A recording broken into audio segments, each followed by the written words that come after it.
Assalamualaikum warahmatullahi wabarakatuh. Today I want to share about my favorite sport star. Her name is Azrin Nabila alias is Malaysian athlete from Kuala Terengganu. She was born on 29 June. Azrin's first major tournament was the 2018 Malaysian Games, where she pushed on to the national scene as spring star at just 18 years old. Pandanglah dekat dia, cuba fahamkan apa yang dia cakap. Ni buat benda lain. Okay, she won apa? She won the 100 meter gold medal. Walking.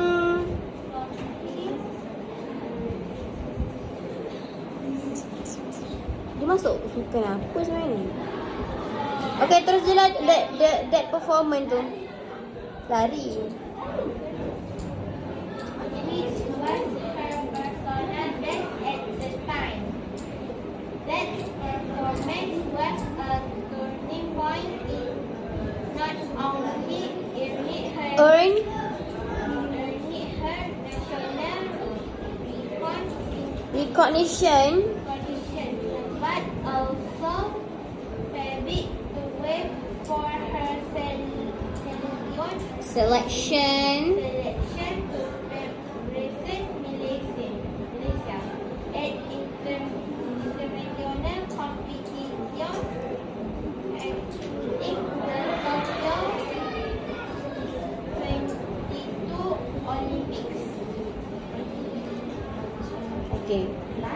Okay, terangkan. Okay, faham tak apa yang dia ni? Okay, cerita sikit je dalam bahasa Melayu. Dia ni seorang atlet apa? Okay, apa kejayaan dia dan cerita kot, apa?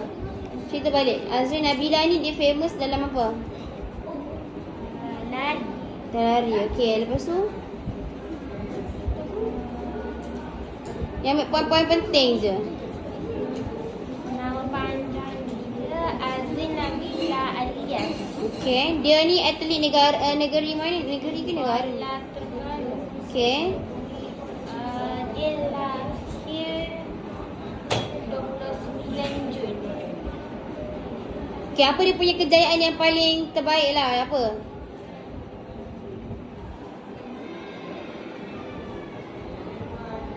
Okay, tahu tak? Tulis je, tak tahu. Translate tahu. Ayat. Okay, kalau kat sini Mama nampak dia tulis performance. Maksudnya dia punya pencapaian dia yang paling besar adalah ketika mana negara Malaysia lah, ketika negara kita dapat mengenali potensi, dapat mengesan potensi dia dan dia telah mewakili Malaysia ke peringkat peringkat antarabangsa dan telah menyertai Olimpik Tokyo 2020. Tak boleh? Nak present je lagi? Tiba kita. Okay, so dia pernah join lah Olimpik kan? So kalau awak nak tahu, nak join ke Olimpik tu sahaja pun dah susah sebenarnya kan? Kalau menang tu memang perform lah, memang hebat lah. Tapi halangkan nak join Olimpik tu pun dia kena ada pencapaian supaya boleh melayakkan. So bukan mudah lah. So awak pun bercita-cita lah satu hari nanti kan, mana tahu dapat mewakili Malaysia ke peringkat Olimpik.